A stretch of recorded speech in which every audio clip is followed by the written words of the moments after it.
નમસ્કાર વિદ્યાર્થી મિત્રો, ઓનલાઈન શિક્ષણમાં આપણું હાર્દિક સ્વાગત. ધોરણ છે 11, વિષય છે ભૂગોળ. બરાબર છે. એમાં આપણે જે પાઠ ચાલે છે કે ભારતના જે ભૂમિ સ્વરૂપો એનો આપણે અભ્યાસ કર્યો હતો કે ભૂમિ સ્વરૂપો છે એ કોને કહેવાય, એનો ઉદ્ભવ કેવી રીતે થયો હતો, કેટલા ભાગમાં વહેંચવામાં આવે છે. તો 3 પ્રથમ શ્રેણીના ભૂમિ સ્વરૂપો, દ્વિતીય શ્રેણીના ભૂમિ સ્વરૂપો અને તૃતીય શ્રેણીના. અને મુખ્ય ભૂમિ સ્વરૂપો કેટલા છે? પર્વત, પ્રદેશો અને મેદાનો. તેમાં આપણે પર્વતો વિશેનો અભ્યાસ કર્યો, પછી ઉચ્ચ પ્રદેશો અને આજે આપણે મેદાનો છે એના વિશેનો અભ્યાસ કરવાનો છે. તો મેદાનો જોઈએ કે મેદાન છે એ કોને કહેવાય? કે સમુદ્રની સપાટીએથી આશરે, બરાબર છે, કે સમુદ્રની સપાટીથી આશરે કેટલા ટકા ઊંચાઈ હોવો જોઈએ? કે સમુદ્રની સપાટીથી આશરે 180 મીટર ઊંચાઈ ધરાવતા અને લગભગ સમથળ સપાટી ધરાવતા તેમજ એક સમાન ખડક રચના ધરાવતા ભૂમિ સ્વરૂપોને આપણે છે એ મેદાન કહીએ છીએ. આપણે ભૂમિ સ્વરૂપોની વ્યાખ્યા યાદ રાખી શકીએ કે સમુદ્રની સપાટીથી કેટલી ઓછી ઊંચાઈ હોવી જોઈએ? 180 મીટરથી ઓછી ઊંચાઈ ધરાવતા હોવા જોઈએ. સમતળ ભાગને આપણે મેદાન કહીએ છીએ. અન્ય ભૂમિ સ્વરૂપોની જેમ મેદાનની ઊંચાઈ પણ ભ્રામક છે કે ભૂમિ સ્વરૂપો, અન્ય ભૂમિ સ્વરૂપો, પર્વતો, ઉચ્ચ પ્રદેશો, એની જે મેદાનનો ભૂમિઆંક છે એ પણ એક ભ્રામક છે ખ્યાલ જોવા મળે છે. દાખલા તરીકે યુએસના પ્રેરીનું મેદાનની ઊંચાઈ, બરાબર છે, કે યુએસમાં પ્રેરીના મેદાનની ઊંચાઈ સમુદ્ર સપાટીથી 1500 મીટર છે, જ્યારે પશ્ચિમ એશિયામાં જોર્ડન નદીનું મેદાન સમુદ્રની સપાટી કરતાં કેટલું છે? કે સમુદ્રની સપાટી કરતાં નીચું છે. બરાબર છે, કે સમુદ્રની સપાટીથી નીચું છે, તેથી આપણે તેને મેદાન તરીકે એનો સમાવેશ છે એ કરી શકીએ છીએ. મેદાનોના ભૂમિભાગ કુલ કેટલા ભૂમિ ક્ષેત્રમાં? કે 41% ભાગમાં આવેલો છે. આ મેદાન છે એ કેટલા ટકા ભાગ રોકે છે પૃથ્વી સપાટી ઉપર? કે 41% છે એ મેદાન પ્રદેશ છે એ ભાગ રોકે છે, ભાગમાં આવેલા છે. મેદાનના મુખ્ય કેટલા પ્રકાર? હવે તમને પ્રશ્ન પૂછવામાં આવે કે મેદાન છે એના કેટલા પ્રકાર છે, તો મેદાનના કેટલા પ્રકાર? કે મેદાનના 3 પ્રકાર. કયા 3 પ્રકાર? કે કિનારાનું મેદાન, ઘસારણનું મેદાન અને નિક્ષેપણના મેદાનો. તો મેદાનના કેટલા પ્રકાર? 3 પ્રકાર. કિનારાના મેદાનો, ઘસારણના મેદાનો અને નિક્ષેપણના મેદાનો. એના વિશે આપણે અભ્યાસ કરીએ. હવે કિનારાનું મેદાન કે એ કોને કહેવાય? કિનારાનું મેદાન તો સમુદ્ર કિનારાની નજીક આવેલા મેદાનને કિનારાનું મેદાન કહે છે. તમને પ્રશ્ન પૂછવામાં આવે કે કિનારાનું મેદાન એટલે કોણ? તો આપણે લખી શકીએ કે સમુદ્ર કિનારાની નજીક આવેલા મેદાનને કિનારાનું મેદાન કહે છે. આ મેદાનોનો ઉદ્ભવ, આ મેદાનો છે કેવી રીતે ઉદ્ભવ થયો? ખંડીય છાજલીના વિસ્તાર ઉચકાવ આવવાથી થયો છે. એટલે કે સમુદ્રની સપાટી નજીક જે કિનારાના ઢોળાવાળા પ્રદેશો છે, આપણે જે ઉત્પ્રદેશમાં જોયો હતો કિનારાનો ઉત્પ્રદેશ, એટલે કે એની અંદર આપણે જોયું હતું કે ભૂસ્ખલનના કારણે નજીકના જે પ્રદેશો છે એ સમુદ્રની ઊંચાઈ આવે છે. એટલે કે સમુદ્ર સપાટીથી જે આ ઊંચાઈ ઉદ્ભવ, એટલે કે સમુદ્રની સપાટી ઉચકાવના કારણે, એટલે કે ઢાળ સમુદ્ર તરફ જોવા મળે. એટલે કે ખંડીય છાજલીઓના વિસ્તારના આધારે આ કિનારાના મેદાનો છે એ રચના થાય છે. ત્યાર પછી આગળ તેના ઢાળ સમુદ્ર તરફ જોવા મળે છે. બરાબર છે, કે આ કિનારાના મેદાનનો ઢાળ કઈ બાજુ જોવા મળ્યો? કે સમુદ્ર તરફ છે એનો કિનારાનો ઢાળ છે એ જોવા મળે છે. નદીઓ ખંડની અંદરના ભાગમાંથી કાપ ઢસડી લાવે આવા મેદાનોને નિક્ષેપણ કરી તેને સમતલ બનાવે છે. કે નદીઓ છે પોતાના વહેણ સાથે ઘણો પુષ્કળ પ્રમાણમાં કાપ છે એ લઈ આવે છે અને આ મેદાનમાં સમતલ છે એટલે પાથરે છે કિનારા પાસે, એટલે કે આપણે તેને કિનારાના મેદાનો છે એ કહીએ છીએ. ત્યાર પછી ઘણીવાર આવા મેદાનો છે ઘસારણના પરિણામે કિનારાના મેદાનો બને છે. ઘણીવાર છે પર્વતો છે એના ભૂસ્ખલનના કારણે અથવા એના બાહ્ય બળો, હિમ, નદી, વરસાદ, પવન, એના બાહ્ય બળોના ઘસારણના કારણે પણ કિનારાના મેદાનો છે એ બને છે. આવા મેદાનો ક્ષારયુક્ત જમીનના કારણે મોટાભાગે ખેતી માટે બિનઉપયોગી જોવા મળે છે. કે આવા પ્રકારના મેદાનો છે એ ઘણા પ્રકારના ક્ષાર, એની અંદર ક્ષારનો સમાવેશ થાય છે. નદી પોતાના કાપ સાથે લઈ આવે છે, એટલે કે ખેતી માટે આ ઉપયોગી નથી. કિનારાના મેદાનો ઉપયોગી નથી. એના દાખલા તરીકે ઉદાહરણ ક્યાંના મેદાન છે? કે ભારતમાં મલબારમાં કિનારે આવેલું મેદાન, પછી જાપાનના પૂર્વ કિનારે આવેલા મેદાનો છે એ કિનારાના મેદાન તરીકે આપણે ઓળખીએ છીએ. ત્યાર પછી હવે ઘસારણના મેદાનો જોઈએ. બીજો પ્રકાર છે મેદાનો, ઘસારણના મેદાનો, તેનો અભ્યાસ કરી. કે આ મેદાનોની રચના ધોવાણ અને ખવાણના બળો જેવા કે નદી, હિમનદી, પવન, વગેરે ભાગ ભજવે છે. જો કે ઘસારાના મેદાન કેવી રીતે બન્યા, કે આ મેદાન છે એની રચના અથવા આ મેદાન છે કેવી રીતે બનવા, ત્યાર કે પૃથ્વી ઉપર જે મેદાનોની રચનામાં ધોવાણ થાય અથવા બાહ્ય બળો, ઘસારણ એટલે કે બિદાવરણ, ઘસારણ બિદાવરણના કારણે જે બાહ્ય બળો છે કેવા છે, નદી, હિમ નદી, પવન, બરાબર છે, એના દ્વારા જે ખવાણ થતાં આ મેદાનો છે એ ઘસારણના મેદાનો છે એ બને છે. એટલે કે બાહ્ય બળોના અસરના કારણે ઘસારણ મેદાન છે એનો ઉદ્ભવ થાય છે અને આ મેદાન છે એ ઘસારણના કારણે બને છે. ત્યાર પછી આપણે આગળ ગતિશીલ બળો સતત ઘસારણ કાર્યથી, એટલે કે આ બધા ગતિશીલો, બરાબર છે, કે હિમ નદી, પછી નદી, હિમ નદી, પવન, સૂર્ય, આ બધા જે ગતિશીલો ઘસારણના કાર્યથી પર્વતો, ઉચ્ચ પ્રદેશો ઘસાઈને સમતલ બને છે. એટલે કે પૃથ્વી ઉપર જે આ ગતિશીલ બળો છે, હિમ, નદીઓ, બરાબર છે, પવન, વરસાદ, આ તાપમાન, આ બધા ગતિશીલ બળો છે એના કાર્યથી, એટલે કે એના કાર્યથી પર્વતો અને ઉચ્ચ પ્રદેશો છે એ ઘસાય અને શું બને છે, સમતલ બને છે. તેમાં પોચા ખડકો છે એ ઝડપથી ઘસાઈ જાય છે. એટલે કે જે પોચા ખડકો છે એ ઝડપથી ઘસાઈ જાય છે આ બાહ્ય બળોના કારણે. અને જ્યારે નક્કર ખડકો એટલે કે કઠણ પદાર્થો, જે કઠણ ખડકો છે એ ધીમે ધીમે ઘસાય અને મૂળ સ્થાને જ ટકી રહેલા જોવા મળે છે. આવા મેદાનોને પેનીપ્લેઇન કહે છે. તો હવે તમને એક એક વાક્યમાં પૂછાય કે પેનીપ્લેઇન એટલે શું, કે જે નક્કર ખડકો ધીમે ધીમે ઘસાઈને મૂળ સ્થાને ટકી રહેલા જોવા મળે છે, આવા મેદાનોને પેનીપ્લેઇન મેદાનો છે એ કહે છે.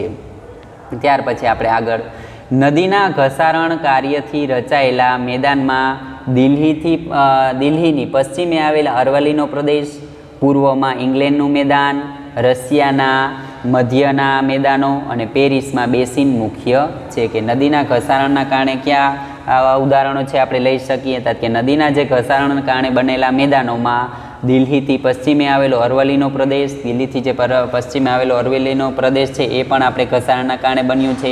પૂર્વમાં જે ઇંગ્લેન્ડનું મેદાન છે એ પણ ઘસારણના કારણે જોવા મળ્યું. રશિયાના મધ્ય મેદાનો અને પેરિસના બેસિન છે આ ઘસારણના મુખ્ય મેદાનો છે. આ ઉપરાંત બીજું બાહ્ય બળ છે કે હિમ દ્વારા નદીકૃત મેદાનો કેનેડામાં, નોર્વે, સ્વીડન અને ફિનલેન્ડ વગેરે દેશોમાં આવેલા છે. કે હિમ દ્વારા જે ઘસારણના મેદાનો છે એ ક્યાં આવેલા છે, કે કેનેડા, નોર્વે, સ્વીડન, ફિનલેન્ડ વગેરે હિમ દ્વારા ઘસારણના કારણે આ મેદાનો છે એ બનેલા છે. સૂકા અને અલ્પવૃષ્ટિ મેળવતા રણ પ્રદેશમાં પવન દ્વારા રચાયેલા ઘસારણના મેદાનો પણ આવેલા છે. કે સૂકા અને અલ્પવૃષ્ટિ એટલે કે સૂકા એટલે કે રણ પ્રદેશ અને ઓછા પ્રમાણમાં જે વરસાદ થાય છે એવા રણ પ્રદેશોમાં પવનો છે એ પોતાના ઘસારણના કારણે મેદાનો છે એ આવેલા છે. એટલે કે પવન દ્વારા આ મેદાનો છે એ રચાય છે. એટલે કે પૃથ્વી ઉપર જે બાહ્ય ગતિશીલ પદાર્થો એટલે કે પવન, પાણી, હિમ, વરસાદ, તાપમાન, આ બળોના કારણે જે ઘસારણના મેદાનો છે એની રચના થાય છે. હવે ત્રીજું છે નિક્ષેપણના મેદાનો, એ જોઈએ. ગતિશીલ બળો કેવા, કે નદી, હિમનદી તથા પવન દ્વારા નિક્ષેપણ થઈ એટલે કે ખવાણ થઈ અથવા નિક્ષેપણ કાર્ય થાય છે તેઓ પોતાની સાથે લાવેલા ગહન બોજ એટલે કે જથ્થો ખેંચી જવાની ક્ષમતામાં ઘટાડો થતાં નિક્ષેપણ કરે છે. આમ આ નિક્ષેપણના મેદાનોની રચના થાય છે. એટલે કે ગતિશીલ બળો ક્યાં છે, કે નદી, હિમનદી, પવનો, આ છે એ પોતાની સાથે પોતે જે વહન બોજો એ ખેંચી લાવે છે, પરંતુ એના ગતિશીલ બળો છે એ ધીમે ધીમે એની ક્ષમતામાં કેવો થાય છે, ઘટાડો થાય છે અને નિક્ષેપણ એટલે કે તેનું ખવાણ થવા લાગે છે. આમ નિક્ષેપણના મેદાનો છે એની રચના છે એ થાય છે. નદી પર્વતીય ક્ષેત્રોમાં મેદાનોની વિસ્તારમાં પ્રવેશે ત્યારે ખીણ નજીક કાંકરા, ખડક ટુકડા, રેતીના નિક્ષેપણ દ્વારા તળેટીનું મેદાન બનાવે છે. કે જ્યારે નદી પર્વતીય પ્રદેશોમાં જ્યારે પ્રવેશે છે એટલે કે નદીઓ છે એ ક્યાંને મળે કે પર્વતીય પ્રદેશોમાંથી નીકળે છે ત્યાંથી તેના ખીણ નજીક કાંકરાઓ, ખડક ટુકડાઓ, રેતીના નિશ્ચય એટલે કે આ બધાના ટુકડાઓ છે એનું શું થાય છે, ખવાણ થાય છે ધીમે ધીમે અને તળેટીનું મેદાન એટલે કે બનાવે છે. તેના વિશિષ્ટ આકારે ને તેને પંખાકાર મેદાન છે એ કહી શકાય. જો કે આ નદીઓ છે બરાબર છે, જ્યારે પર્વતીય વિસ્તારમાં પ્રવેશે છે ત્યારે પર્વતોમાંથી ફાટ પાડે છે અને વિશિષ્ટ પંખા આકાર જેવી રચના ધરાવે છે. બરાબર છે. એટલે કે આ રચના પંખાકાર છે એ આકાર ધરાવે છે, તેને આપણે પંખાકાર મેદાન છે એ કહીએ છીએ. ત્યાર પછી નદીમાં જ્યારે પૂર આવે ત્યારે તેને પાણી કિનારાની આજુબાજુ ફેલાઈ જાય, કે આમાં જ્યારે નદીઓમાં છે એમાં જ્યારે પૂર આવે છે ત્યારે આ નદીનું પાણી છે એ કિનારા છે એની આજુબાજુ છે એ ફેલાઈ જાય છે. એટલે કે કેવી રચના કરી? પંખાકાર રચના કરી. એટલે કે ચારે બાજુના કિનારાની આજુબાજુ છે આ પાણી છે એ સમુદ્રમાં મળે છે, એટલે કે કિનારાની આજુબાજુ આ ફેલાઈ જાય છે. જ્યારે કાપ નિક્ષેપણ દ્વારા પૂરના મેદાનો બને છે અને એની સાથે જે ઢસડેલા આવેલા કાપ છે એ પૂરના મેદાનમાં બને છે. નદી જ્યારે સમુદ્રને મળે છે ત્યારે ધીમા વેગના કારણે તેમાં મુખ આગળ પુષ્કળ કાપ ઠલવતા ત્યાં મુખ ત્રિકોણનું મેદાન બને છે, કે આ નદીઓ છે એનો પ્રવાહ કેવો છે? ધીમો છે, અને તેના મુખ ત્રિકોણના મેદાનમાં પુષ્કળ પ્રમાણમાં છે એ કાપ ઠલવે છે, એટલે કે તેને મુખ ત્રિકોણનું મેદાન છે એ કહે છે. જે અતિ ફળદ્રુપ હોવાથી ખેતી માટે ઉપયોગી છે, કે આ બધી નદીઓ છે પર્વતોમાંથી નીકળે છે, બરાબર, પહાડોમાંથી આ નીકળે છે, એટલે કે પંખાકારની રચના ધરાવે છે અને મુખ ત્રિકોણ પાસે આ બધી નદીઓ છે એ પુષ્કળ પ્રમાણમાં જો આ કાપ ઠલવે છે, એટલે કે એને મુખ ત્રિકોણનું મેદાન કહેવાય. અને આ મુખ ત્રિકોણના મેદાનમાં બરાબર છે અતિ આ ફળદ્રુપ છે, એટલે કે અહીંયા પુષ્કળ પ્રમાણમાં ખેતીનો પાક છે એ સારો લઈ શકાય છે. મુખ ત્રિકોણ બનવા માટે કેટલીક અનિવાર્ય બાબતો, બરાબર છે, કે આ મુખ ત્રિકોણ કેવી રીતે બને છે એ માટે કેટલીક અનિવાર્ય બાબતો છે એ જોઈએ આપણે. તો પહેલી કઈ? કે નદીમાં 12 માસ પાણીનો જથ્થો હોવો જોઈએ. પહેલી બાબત શું?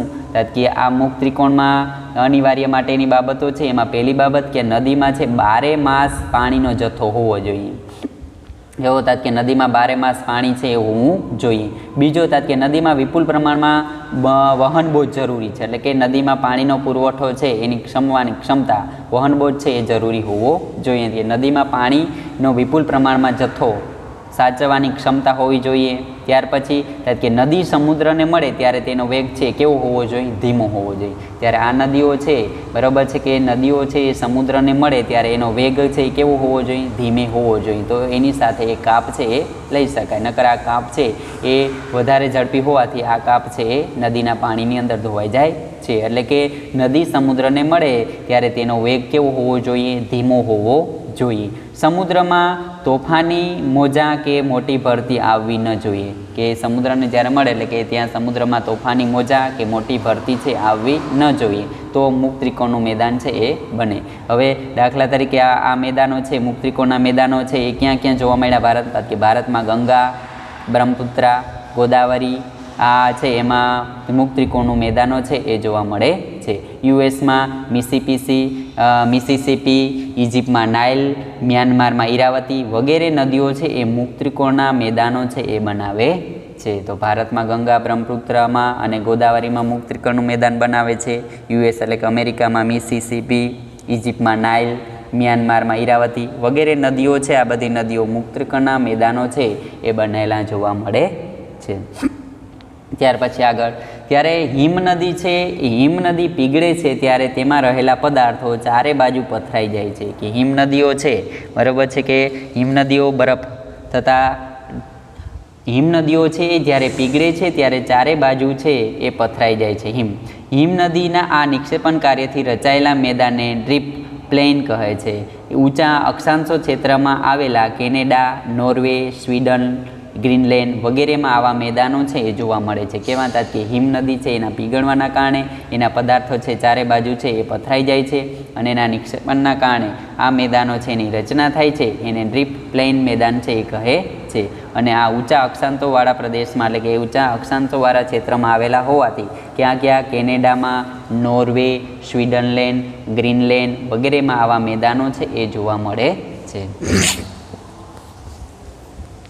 ત્યાર પછી પવન ઘસાણ દ્વારા પ્રાપ્ત કરેલો બહનવોજ કોઈ અવરોધ આવતા અથવા પવનનો વેગ ધીમો પડતા તેનું નિક્ષેપણ થાય છે, જેના પરિણામે જે મેદાન બને છે તે લોએસનું મેદાન કહે છે. ચીનમાં પીળી માટીનું મેદાન આનું ઉત્તમ ઉદાહરણ છે. જો કે પવનના ઘસારાના કારણે સૂકી જગ્યાએ બરાબર છે નિક્ષેપણના કારણે જે સૂકી જગ્યા અથવા અતિવૃષ્ટિ અલ્પ પ્રમાણમાં જે વરસાદ પડે બરાબર છે કે એટલે કે આ પવન દ્વારા જે આ એનો વહન બોજ છે એના અવરોધ એટલે કે ઓછો પડી જાય છે. એટલે કે જ્યાં આ પવનનો વેગ છે એ ધીમો પડે છે અને ત્યાં તેનું નિક્ષેપણ એટલે કે ખવાણ થાય અને પરિણામે જે મેદાન બને છે તેને લોએસનું મેદાન છે એ કહે છે. દાખલા તરીકે ચીનમાં પીળી માટીનું જે મેદાન છે એ આનું ઉત્તમ ઉદાહરણ છે, આપણે ગણી શકીએ છીએ. હવે આપણે આ મેદાનો છે એના કેટલા પ્રકાર પાડ્યા હતા કે મેદાનોના 3.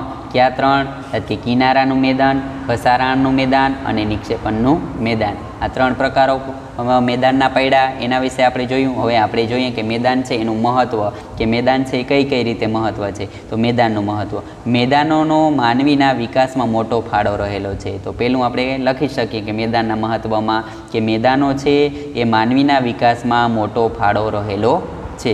ત્યાર પછી પ્રાચીન સંસ્કૃતિના વિકાસમાં મેદાન ક્ષેત્રોમાં થયેલો છે. એટલે કે પ્રાચીન સંસ્કૃતિ, સિંધુ ખીણની સંસ્કૃતિના બધી આપણી પ્રાચીન સંસ્કૃતિ છે એના સમયમાં મેદાન ક્ષેત્રનો છે એ વિકાસ થયેલો છે. તો બીજું કારણ આપણે મહત્ત્વ દર્શાવી શકીએ કે આપણી પ્રાચીન સંસ્કૃતિ છે એના વિકાસમાં મેદાન ક્ષેત્રો છે તેનો વિકાસ થયો. ત્યાર પછી ત્રીજું, મેદાનોમાં ખેતી, ઉદ્યોગો, પરિવહન, વ્યાપાર વગેરે પ્રવૃત્તિઓ વિકસાવવાની તકો મળે છે. કે મેદાનો છે મેદાનમાં આપણે ખેતી કરી શકીએ, પછી કે મેદાનો પ્રદેશમાં આપણે ઉદ્યોગો સ્થાપી શકીએ, પરિવહન, વ્યાપાર વગેરે પ્રવૃત્તિઓ છે એનો વિકાસવાની તક છે આપણે મળે છે. આ ત્રીજું કારણ.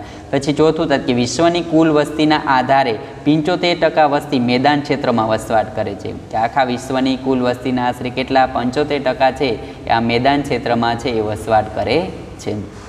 ત્યાર પછી વિશ્વમાં કેટલાક મોટા શહેરો મેદાની વિસ્તારમાં વિકસ્યા. એટલે કે વિશ્વમાં કેટલાક મોટા શહેરો છે એ મેદાની વિસ્તારમાં વિકસ્યા છે. અહીં સાહિત્ય, કલા, સંગીત, સ્થાપત્ય વગેરે કલાઓનો ઉદ્ભવ અને સંવર્ધન અને વિકાસ પણ થયેલા જોવા મળે છે. તો આ હતા મેદાનના મહત્ત્વ. તો મેદાનના મહત્ત્વ વિશે આપણે લખી શકીએ. ત્યાર પછી હવે ભૂસ્વરૂપીય પ્રક્રિયાઓ જોઈએ. કે ભૂસ્વરૂપ પ્રક્રિયા એટલે કે ભૂસંચલન પ્રક્રિયાઓનો આપણે અભ્યાસ કરીએ. કે ભૂસંચલન પ્રક્રિયા પરિણામે ભૂસપાટી પર પર્વતો, ઉચ્ચપ્રદેશો, મેદાનો અને ખીણોનું સર્જન થાય છે. કે શું કહે છે કે આ પૃથ્વીના પેટાળની અંદર જે ભૂસંચલન થાય છે એટલે કે ભૂસ્વરૂપીય પ્રક્રિયા, ભૂસંચલનના કારણે પૃથ્વીની સપાટી પર કઈ કોની રચના થાય કે પર્વતો, ઉચ્ચ પ્રદેશો અને મેદાનો અને ખીણોનું સર્જન થાય છે ભૂસંચલનના કારણે. અને એના ઘસારાના બાહ્ય બળો તેનું વિસર્જન કરવાની શરૂઆત કરે છે. એટલે કે તેના બિદાવરણ અને ઘસારાના જે આ બાહ્ય બળો છે ત્યાં બાહ્ય બળો કે હિમ, નદીઓ, પછી પવનો, તાપમાન, આ બાહ્ય બળોના જે વિસર્જન કરવા છે એનું શરૂઆત થાય છે. એટલે કે આ બાહ્ય બળોથી એનું પર્વતો, ઉચ્ચ પ્રદેશો એનું છે એનું વિસર્જન થાય છે. આમ પૃથ્વીની સપાટી ઉપર કશું જ કાયમી નથી. એટલે કે આ પૃથ્વી સપાટી પર કશું છે એ કાયમ માટે ટકી રહે નથી એમ કહી શકીએ. બાહ્ય બળોનો આદિ સ્ત્રોત સૂર્ય છે. જો કે તમને એક વાક્યમાં પ્રશ્ન પૂછવામાં આવે કે બાહ્ય બળો છે એનો આદિ સ્ત્રોત નીચેનામાંથી કોણ છે, અથવા વિકલ્પ પૂછાય તો યાદ રાખવાનું કે બાહ્ય બળોનો આદિ સ્ત્રોત સૂર્ય છે એ કહે છે. એટલે કે બાહ્ય બળોનો આદિ સ્ત્રોત છે એ સૂર્યને માનવામાં આવે છે. તેના ફળ સ્વરૂપે પવન, નદી, હિમનદીનો ઉદ્ભવ, સમુદ્રના મોજા વગેરે જે સમથળ સ્થાપક બળો નિર્માણ પામે છે. એટલે કે આ બાહ્ય સ્વરૂપો છે એનો આદિ સ્વરૂપ છે એ સૂર્ય છે અને તેના સ્વરૂપે એમાંથી પવન, નદીઓ, હિમનદીઓનો ઉદ્ભવ થાય, સમુદ્રના મોજા વગેરે સમથળ સ્થાપક બળો છે એનો નિર્માણ પામે છે. તે ઘસારણ, સ્થળાંતર અને નિક્ષેપણ એમ 3 વિવિધ પ્રક્રિયાના કારણે તેનો ભૂમિ સ્વરૂપનો ઉદ્ભવ અને હાસ થાય છે. તો આ રીતે છે ભૂમિ સ્વરૂપો એટલે કે ભૂસંચલન પ્રક્રિયાઓ છે એના કારણે જે બાહ્ય બળો છે એનો ઉદ્ભવ થાય છે અને ભૂમિ સ્વરૂપો છે એ રચના થાય છે. હવે સમથળ સ્થાપક બળોના 2 ભાગમાં વહેંચી શકાય, એક સ્થાયી બળો અને એક ગતિશીલ બળો. તો વળી તમને એક વાક્યમાં પ્રશ્ન પૂછવામાં આવે તો યાદ રાખવાનું કે કયો પ્રશ્ન હતા કે સમથળ સ્થાપક બળોના કેટલા વિભાગ પડે છે અથવા કેટલા ભાગ પાડવામાં આવે છે. તો એ આપણે યાદ રાખવાનું કે સમથળ સ્થાપક બળોના 2 વિભાગ એટલે 2 પ્રકાર પાડવામાં આવ્યા. 2 વિભાગ કયા કે સ્થાયી બળો અને ગતિશીલ બળો. તો આ પ્રશ્ન પૂછાય તો આપણે યાદ રાખવાનો. હવે એમાં આ 2 ભાગ પડ્યા તેના વિશેનો અભ્યાસ કરીએ તો પેલો સમસ્થાપક બળોમાં પહેલું બળ કયું છે? સ્થાયી બળ. તો આપણે સ્થાયી બળ જોઈએ કે સ્થાયી બળ છે એ કોને કહેવાય? એટલે કે સ્થાયી બળો જે બળો જે તે ખડક પદાર્થ તેની મૂળ જગ્યાએ જ તોડી નાખે તેને સ્થાયી બળ કહે છે. કે કોઈ પણ જે પદાર્થ છે પૃથ્વીના પેટાળમાં જે પદાર્થ છે બરાબર છે બહાર આવે તેની મૂળ જગ્યાએ તોડી નાખે. એટલે કે જે બળો જે તે ખડક પદાર્થને તેની મૂળ જગ્યાએ જ તોડી નાખે તેને સ્થાયી બળો છે એ કહે છે. તો તેની વ્યાખ્યા આપણે લખી શકીએ. તેમાં કોણ? કે તેમાં સૂર્યની ગરમી, ભેજવાળી હવા, હિમ, વરસાદ, વનસ્પતિના મૂળ, જીવજંતુઓ અને માનવીઓનો સમાવેશ છે તેની અંદર થાય છે. કે સમસાયિક બળો છે એની અંદર કોનો કોનો સમાવેશ થયો? કે સૂર્યની ગરમી, ભેજવાળી હવા, હિમ, વરસાદ, વનસ્પતિના મૂળ, જીવજંતુઓ અને માનવીનો સમાવેશ છે એ સ્થાયી બળોની અંદર થાય છે. આ બળો ગતિ હોતી નથી, એટલે કે આ બળો છે એ એક જગ્યાએથી બીજી જગ્યા માટે ગતિ હોતી નથી, તેમને સ્થાયી બળો કહે છે. એટલે કે આ બધા બળો છે એને ગતિ હોતી નથી, એટલે કે એક જ જગ્યાએ સ્થાયી બળો છે રહે છે, એટલે કે સ્થાયી રહે છે, તેને આપણે સ્થાયી બળો કહીએ છીએ. આ બળો સપાટી નજીકના સ્તર ખડકોને તોડી અપક્ષરણ એટલે કે ઘસારણ ક્રિયા છે એ કરે છે. કે આ બળો છે એ પોતાની પૃથ્વીની નજીકની સ્તરો છે એ તોડી અને તે એનું બિદાવરણ એટલે કે અપક્ષરણ છે, ઘસારણ ક્રિયા છે એ કરે છે. હવે એમાં ખવાણ આવ્યું. સ્થાયી બળોની અંદરમાં કોનો સમાવેશ થયો? કે ખવાણ.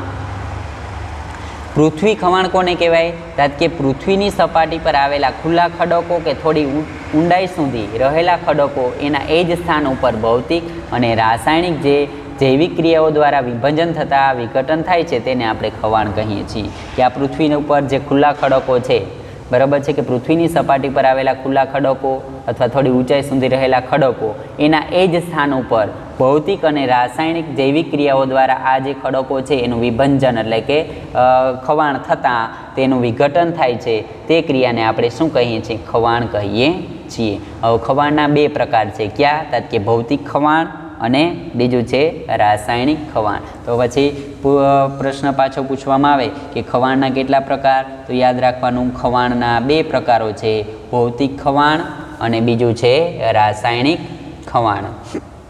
એમાં આપણે ભૌતિક ખવાણો છે તેનો અભ્યાસ કરીએ કે ખવાણના બે પ્રકાર છે, ભૌતિક ખવાણ અને રાસાયણિક સીમા. એમાં એટલે કે 1 નંબર આપ્યો છે એ ભૌતિક ખવાણ છે તેનો અભ્યાસ કરીએ. કે ભૌતિક ખવાણ છે એ કોને કહેવાય? તેમાં જ કેનો સમાવેશ થયો હતો? કે તાપમાન, વરસાદ, હિમ, વનસ્પતિ અને માનવ પ્રવૃત્તિઓ દ્વારા ખડકો તૂટવાની પ્રક્રિયા થાય છે. તેમાં તેનું ભૌતિક સ્વરૂપ છે એ બદલાઈ જાય છે, પરંતુ રાસાયણિક બંધારણમાં કોઈ ફેરફાર થતો નથી, તેને ભૌતિક ખવાણ કહે છે. જો કે ભૌતિક ખવાણ એટલે શું અથવા વ્યાખ્યા પૂછાય અથવા ભૌતિક ખવાણ એટલે શું, તો આપણે લખી શકીએ કે તાપમાન, બાહ્ય બળો, આ બધા તાપમાન, વરસાદ, હિમ, વનસ્પતિ અને માનવ પ્રવૃત્તિઓ દ્વારા ખડકો છે એ તૂટવાની પ્રક્રિયા થાય છે. એટલે કે આ બધા બાહ્ય બળો, વનસ્પતિઓ અને માનવ પ્રવૃત્તિઓ દ્વારા આ ખડકો છે એ તૂટવાની પ્રક્રિયા થાય છે. જેમાં ભૌતિક સ્વરૂપ છે તેનું અંદરનું જે ભૌતિક સ્વરૂપ છે એ બદલાઈ જાય છે, પરંતુ તેના રાસાયણિક બંધારણમાં કોઈ પણ જાતનો ફેરફાર થતો નથી, તેને આપણે ભૌતિક ખવાણ છે એ કહી શકીએ છીએ. તો બાહ્ય બળોમાં તાપમાન, કે તાપમાનમાં જોઈએ સૂર્યની ગરમીના કારણે ખુલ્લા ખડકો તપે છે. કે સૂર્ય છે તાપમાન એટલે કે સૂર્યના જે તાપમાનના ગરમીના લીધે જે ખુલ્લા પડેલા છે પૃથ્વી બહાર જે ઉપર સપાટી પર આવેલા જે ખુલ્લા ખડકો છે, પર્વતો, જે આ ખુલ્લા ખડકો છે એ તપી જાય છે સૂર્યની ગરમીના કારણે. તેથી તેનું શું થાય છે? પ્રસરણ થતાં તેમના કદમાં શું થાય છે? વધારો થાય છે. કે દાખલા તરીકે કોઈક નક્કર કે કઠણ પદાર્થો છે એને આપણે ગરમી આપવાથી તેમાં શું થાય છે? પ્રસરણ, એટલે કે તેના કદમાં શું થાય છે? વધારો થાય છે. આમ સૂર્યના ગરમીના કારણે ખુલ્લા ખડકો તપે છે, તેથી તેનું શું થાય છે? તપવાના એટલે કે ગરમીના કારણે તેનું શું થાય છે? પ્રસરણ, એટલે કે કદમાં કેવો થયો? વધારો થાય છે. પ્રસરણ થતાં તેના કદમાં વધારો થાય છે. રાત્રે તાપમાન ઘટે છે, એટલે કે રાત્રે સૂર્યનું તાપમાન આ રાત્રે છે એ આ તાપમાન છે એ ઘટે છે, તેથી આ શું થાય છે? સંકોચાય છે. સૂર્યની ગરમીના લીધે આ ખડકો છે એના કદમાં પ્રસરણ થાય છે અને રાત્રે તાપમાન ઘટતાં આ ખડકો છે એ શું થાય છે? સંકોચન એટલે કે નક્કર બને છે. આમ આ ક્રિયા નિરંતર ચાલ્યા કરે છે, પરિણામે ખડકોમાં તિરાડ પડે છે. બરાબર છે કે પરિણામે આ પ્રક્રિયા છે એ નિરંતર ચાલે છે. દિવસે સૂર્યના તાપમાનના કારણે આ ખડકો છે તપે છે, તેથી તેનું પ્રસરણ થાય, કદમાં વધારો થાય, અને રાત્રે તાપમાન છે એ ઘટે છે, તેથી તેનું આ ખડકો શું થાય છે? સંકોચન થાય છે. આમ આ ક્રિયા છે કેવી રીતે? નિરંતર ચાલતી રહે છે, પરિણામે ખડકોમાં શું થાય છે? તિરાડ પડે છે.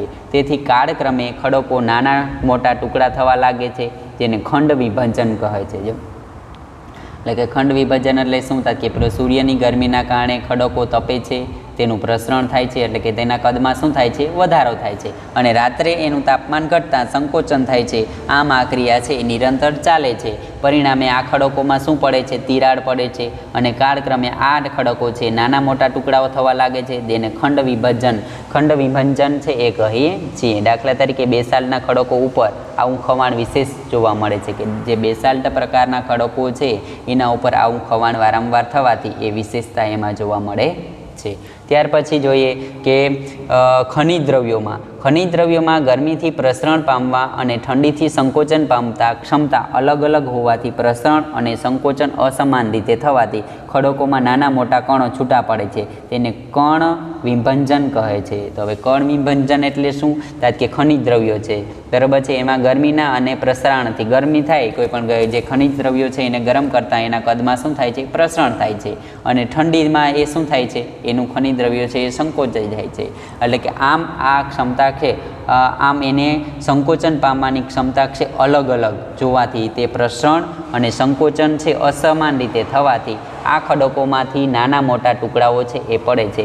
તેને કણ વિભંજન છે એ કહીએ છીએ.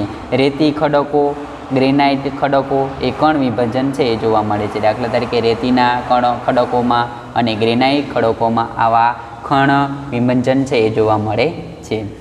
ત્યાર પછી એક સ્તર ઉપર બીજું સ્તર ગોઠવાયેલું હોય. પ્રસ્તર ખડકમાં જોયું કે આ ખડકો છે એક સ્તર ઉપર જ્યારે બીજું સ્તર છે ગોઠવાયેલું હોય, તેવા ખડકો એક સ્તર પછી બીજું સ્તર અલગ થાય છે, જેને સ્તર વિભંજન કહે છે, એટલે કે પડ ખવાણ.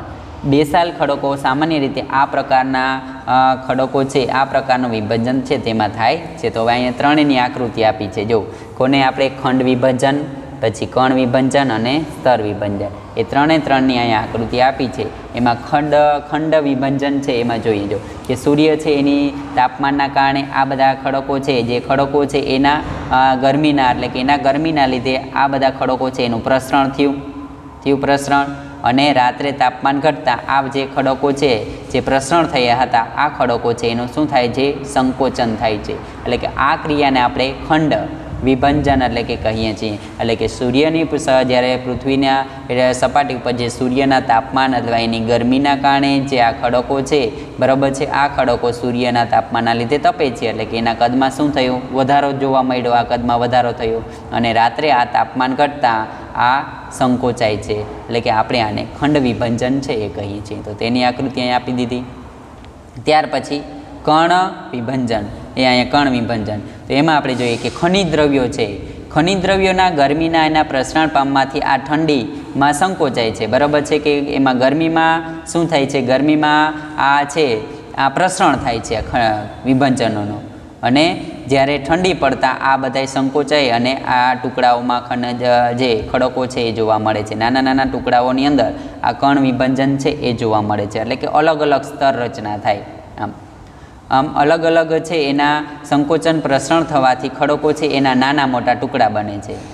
એટલે કે નાના મોટા ટુકડાઓ બને છે અને આ કણો છે એમાંથી છૂટા પડી જાય છે, છૂટા પડે છે, તેને આપણે કણ વિભંજન છે એ પ્રક્રિયા કહીએ છીએ. એટલે કે ત્યાર પછી આવે છે સ્તર વિભંજન. તો એની આકૃતિ પણ અહીં આપી દીધું કે એક સ્તર ઉપર બીજું સ્તર, આ એક સ્તર ઉપર બીજું સ્તર આવેલા છે. એટલે કે એક સ્તર ઉપર બીજા સ્તરો છે એ ગોઠવાયેલા હોય છે. તેવા ખડકો એક સ્તર પછી બીજા સ્તરથી છે અલગ પડે છે, એટલે કે અલગ થાય છે, જેને આપણે સ્તર વિભંજન છે એ ખડક છે અથવા કહીએ છીએ, અથવા સ્તર વિભંજનને પડ ખવાણ છે એ પણ કહીએ છીએ. તો આપણે આ સ્થાયી બળો છે એની અંદર આપણે આ ખડકો છે એના ખવાણના બે પ્રકાર, ભૌતિક ખવાણ અને રાસાયણિક ખવાણ. એમાં ભૌતિક ખવાણની અંદર આપણે ખંડ વિભંજન જોયું, પછી કણ વિભંજન અને સ્તર વિભંજન. ત્યાર પછી હવે આપણે આગળ હિમ, બરાબર છે, કે જે ભૌતિક ખવાણ છે, આંતરિક ભૌતિક ખવાણમાં છેલ્લું સ્વરૂપ છે કે હિમ. પછી પ્રકાર બીજો આવશે ખવાણનો, એ રાસાયણિક ખવાણ છે. પણ એમાં હજી હિમ દ્વારા કઈ રીતે ભૌતિક ખવાણ છે એનું ધોવાણ થાય. તો જોઈએ, ખૂબ ઊંચાઈ ધરાવતા પર્વતો અને ઊંચા અક્ષાંશો ઠંડા પ્રદેશોમાં દિવસ દરમિયાન તિરાડોમાં ભરાઈ રહેલું પાણી રાત્રે હિમમાં રૂપાંતર પામે છે. એટલે કે ખૂબ ઊંચાઈ ધરાવતા જે પર્વતો છે આ પર્વતોમાં જે ઊંચા અક્ષાંશોએ ઠંડી છે એનું પ્રમાણ છે એ પ્રદેશોમાં દિવસ દરમિયાન જે એની તિરાડોમાં ભરાઈ રહેલું પાણી છે એ રાત્રે શું કે હિમ એટલે કે બરફમાં રૂપાંતર થાય છે. પાણી કરતાં હિમ વધારે જગ્યા રોકે. જો બરાબર છે, એટલે યાદ રાખવાનું, ખાલી જગ્યા પૂછાય, પાણી કરતાં ખાલી જગ્યા વધારે જગ્યા રોકે, તો પાણી કરતાં હિમ છે એ વધારે જગ્યા રોકે છે. તેથી તે ખડકોની બાજુ પર દબાણ કરે છે, એટલે કે હિમ છે એ પાણી કરતાં હિમ છે વધારે જગ્યા રોકે છે, એટલે કે તેના ખડકો છે એની બાજુ પર શું કરે છે, દબાણ કરે છે. પરિણામે શું કરે છે, દબાણ લાગતા એમાં ખડકોમાં શું થાય છે, તિરાડો જોવા મળી અને ક્રમશઃ વધુને વધુ પહોળી બને છે. આમ દબાણ થાય છે એટલે કે તિરાડો પડે છે અને ક્રમશઃ એમાં પાણી દિવસ દરમિયાન પાણી ભરાય છે, રાતે એના ઠંડીના કારણે બરફમાં હિમમાં રૂપાંતર થાય છે, એટલે કે તેમાં વધુને વધુ પહોળી બને છે. કાળક્રમે સખત ખડકો ખંડ વિભાજન અને છિદ્રાળુ ખડકોમાં વિભાજન થાય છે, એટલે કે કાળક્રમે એટલે કે સમય જાતા આ સખત ખડકો છે એમાં ખંડ વિભાજન અને છિદ્રાળુ એટલે કે નાના નાના છિદ્રો ખડકોમાં એનું વિભાજન એટલે કે તેમાં રૂપાંતર થાય છે. ત્યાર પછી જે બાહ્ય બળો છે, વરસાદ, પવન સતત અનુભવવાથી ઘસારણ થવાથી ખડકો પોતાના મૂળ જગ્યાએ વિભાજન એટલે કે મૂળ જગ્યાએ વિભાજન પામે છે. વનસ્પતિના મૂળ ખડકોની તિરાડમાં પ્રવેશી ખડક તોડે છે. જીવજંતુઓ અને કેટલાક પ્રાણીઓ જમીન તથા ખડકોને કોતરી પોતાના દર છે એમાં બનાવે અને ખડકો છે એને તોડે છે. તેમજ માનવ આર્થિક પ્રવૃત્તિઓ માટે ખડકો છે એ તોડી અને ખનિજોના મેળવવા માટે ખડકોનું વિભંજન છે એ પણ કરે છે. એટલે કે હિમ તો શું કહે છે કે ઊંચાઈ પ્રદેશોમાં હિમ છે, આ હિમ છે એ ઠંડા પ્રદેશો દરમિયાન એની તિરાડોમાં પાણી છે એ ભરાઈ રહે છે અને રાત્રે છે તાપમાન કરતાં હિમ સ્વરૂપમાં રૂપાંતર થાય છે. પાણી કરતાં હિમ છે વધારે જગ્યા રોકે છે અને ખડકોની બાજુ પર શું કરે છે, આ ખડકો છે એ દબાણ કરે છે. પરિણામે શું, એમાં તિરાડો પડે છે અને વધુને વધુ આ તિરાડો છે એ પહોળી બને છે અને કાળક્રમે તેનું ખંડ વિભંજન થાય છે. ઘણીવાર વરસાદ કે પવનમાં સતત અનુભવવાથી અથવા તેના ઘસારણના કારણે ખડકો છે એ પોતાની મૂળ જગ્યાએ જ વિભાજન એટલે કે મૂળ જગ્યાએ તેનું ખવાણ થઈ જાય છે. વનસ્પતિ દાખલા તરીકે વનસ્પતિઓ છે એ ખડકોને તિરાડોમાં પ્રવેશે ખડક તોડે છે, એટલે કે આવા પ્રદેશમાં વનસ્પતિઓ છે એ તિરાડોના કારણે તેના ખડકો તોડી નાખે.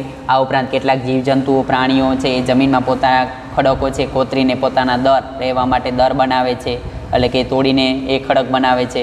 આમ માનવી પોતાની આર્થિક પ્રવૃત્તિઓ મેળવવા માટે એટલે કે આર્થિક પ્રવૃત્તિ માટે આ ખડકો છે એમાંથી ખનિજ મેળવવા માટે આ ખડકો છે એને તોડે છે. આમ આ ખડકો છે તેનું વિભાજન થાય છે. તો ખવાણના કેટલા પ્રકાર, કે 2, આંતરિક ખવાણ અને રાસાયણિક ખવાણ. તો આંતરિક ખવાણ છે એનો અભ્યાસ કર્યો. હવે રાસાયણિક ખવાણ છે એ એના પછીના લેક્ચરની અંદર આપણે અભ્યાસ કરીશું. અસ્તુ.